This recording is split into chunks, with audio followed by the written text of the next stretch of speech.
प्राचीन समय की बात है, एक शहर में एक व्यक्ति रहता था जिसका नाम चंदन था। वह अपनी पत्नी और दो लड़का और दो लड़की के साथ रहता था और वह किसी छोटे मोटे प्लांट में काम किया करता था। चंदन और उसकी पत्नी खुशी खुशी अपना जीवन व्यतीत कर रहे थे। समय का चक्र बीत रहा था और उनके लड़का लड़की बड़े होते जा रहे थे। जब उसकी बड़ी बेटी कक्षा 5 में पढ़ रही थी, तभी एक दिन स्कूल की छुट्टी के समय जब वह लड़की सीढ़ियों से नीचे उतर रही थी, तभी पीछे से किसी लड़की से धक्के लगाने पर वह सीढ़ी से नीचे गिर गई, जिसके कारण उसके पैर में चोट आ गई। जब लड़की घर पर लंगड़ती हुई आई तो उसके पिता ने पूछा, क्या हुआ? तभी लड़की ने उन्हें पूरी बात बताई। पिता ने सोचा छोटी मोटी चोट है, और यह सोचकर उसने अपनी बेटी से कहा कि इसे गर्म पानी से सेंक लो, ठीक हो जाएगा। कुछ दिन बीतने के बाद लड़की का पैर फूलने लगा और उसे चलने में दिक्कत होने लगी। तभी उसके पिता ने कुछ लोगों की बातें सुनकर किसी एक ओझा को ले आए, जबकि उसे कुछ नहीं आता था और वह पैर ठीक नहीं कर पाया। कुछ समय बीतने के बाद जब उसकी लड़की की हालत और ज्यादा खराब होती जा रही थी, एक दिन जब उसके पिता अकेले कहीं बैठे हुए थे, तो वह मन ही मन सोच रहे थे कि क्या करें। तभी सोचते सोचते उनके दिमाग में आया, क्यों ना डॉक्टर से दिखाया जाए। तभी दूसरे दिन वह अपनी लड़की को लेकर वहीं पास के अस्पताल में जाते हैं। डॉक्टर जब लड़की को देखता है, तो लड़की के पिता से कहता है कि जल्द ही इसका ऑपरेशन करना होगा, क्योंकि इस लड़की के पैर में एक बहुत बड़ा घाव हो चुका है, जिसके कारण लड़की का पैर भी काटना पड़ सकता है। पिता डॉक्टर से पूछता है कि ऑपरेशन में कितने पैसे लगेंगे। तभी डॉक्टर कहता है 40,000 रू लगेंगे। पिता घबरा जाता है, लेकिन पैसे की तलाश में इधर से उधर जाने लगता है।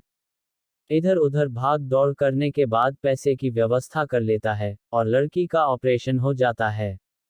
ऑपरेशन के बाद लड़की अपने घर आ जाती है, परंतु लड़की के पैर में कुछ सुधार ना होने के कारण पिता चिंतित रहने लगता है। इसी तरह 4 साल बीत जाता है, तथा पैर में लाख लाख रुपए लगाने के बाद भी लड़की का पैर ठीक नहीं होता है, जिस कारण से पूरा परिवार दुखी रहने लगता है। कुछ समय बीतने के बाद लड़की का विवाह हो गया और लड़की के जीवन में खुशहाली आ गई। पिता सोचता है कि अब सब कुछ ठीक हो गया है, संघर्षों का दौर खत्म हो गया। परंतु किस्मत को कुछ और ही मंजूर था। एक दिन जब वह बाजार जा रहा था, तभी पीछे से किसी ट्रक के द्वारा उसका एक्सीडेंट हो गया, जिसके कारण उसके सर में गंभीर चोट आई। चंदन 1 महीने तक बिस्तर पर ही रहा। 1 महीने के बाद ठीक होने पर वह सोचा कि अब सब कुछ ठीक हो जाएगा। तभी उसकी पत्नी का स्वास्थ्य खराब होने लगा और वह बीमार पड़ गई।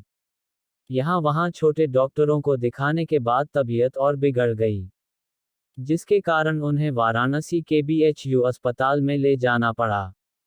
वहां जाकर पता चला कि उसकी पत्नी के पेट में गंभीर बीमारी हो गई है, परंतु चंदन को यह विश्वास था कि उसको पत्नी ठीक हो जाएगी। और चंदन इसी विश्वास के साथ अपनी पत्नी को हमेशा वाराणसी के अस्पताल में ले जाने लगा। कुछ समय बीतने के बाद पत्नी के तबीयत में सुधार आने लगी। चंदन सोचा कि अब सब कुछ ठीक हो जाएगा। एक बार जब वह अपनी पत्नी को वाराणसी के अस्पताल में ले गया, डॉक्टर ने सभी रिपोर्टों को देखते हुए कहा, सब कुछ ठीक है। चंदन बहुत ही खुश हुआ और वह अपने पत्नी के साथ अपने शहर वापस आ गया। अगली सुबह सब कुछ ठीक था। चंदन का बड़ा और छोटा बेटा दोनों स्कूल चले गए और चंदन अपने काम पर चला गया।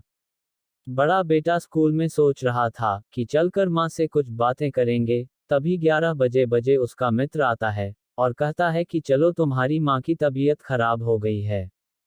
बड़ा बेटा दौड़ता हुआ अपने घर की तरफ आता है, तब तक बहुत देर हो गई होती है, उसकी माँ की मृत्यु हो चुकी होती है।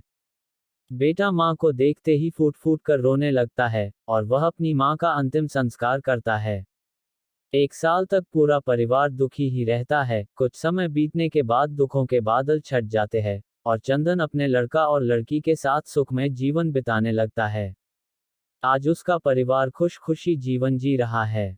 दोस्तों, जीवन में सुख और दुख दिन और रात की तरह होते हैं, जो कभी स्थायी नहीं रहते। इसलिए दुख के समय में कभी हिम्मत नहीं हारना चाहिए, तथा सुख के समय कभी अहंकार नहीं करना चाहिए।